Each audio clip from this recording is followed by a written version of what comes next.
Sometimes in our apps or programs, we need to test for certain conditions where we say, if something is this, then I want you to do this. Or if it's not that, then I don't want you to do this.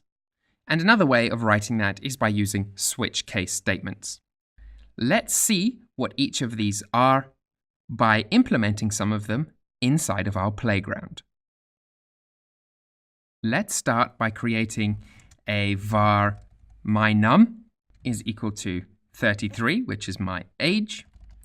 And then we're going to say if, because we're going to test something related to mynum. And we need to put that test inside of brackets. And we say if mynum is equals 33. Now, equals is called the comparison operator, and it checks if mynum is equal to the integer of 33. Don't confuse it with a single equals, which is the assignment operator.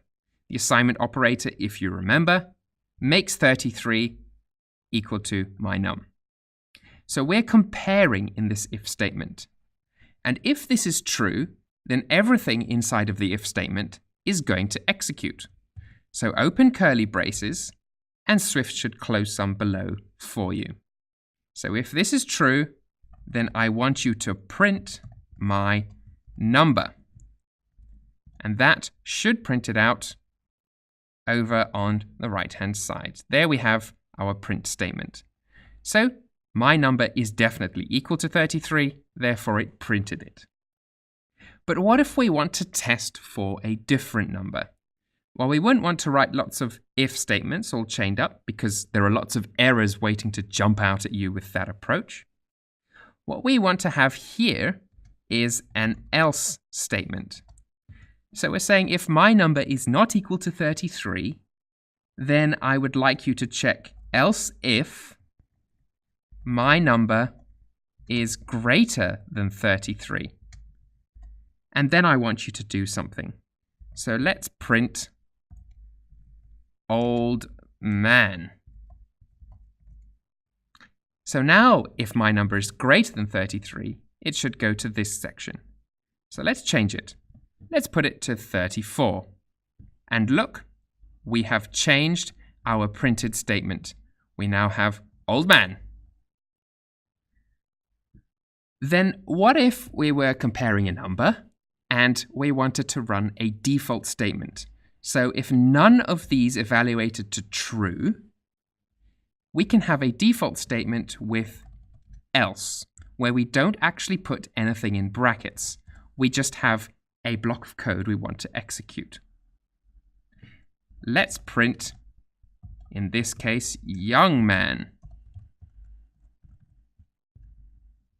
Whoops. And now if I change my num to 31, for example, I am going to get young man printed out. I can even change it to -100.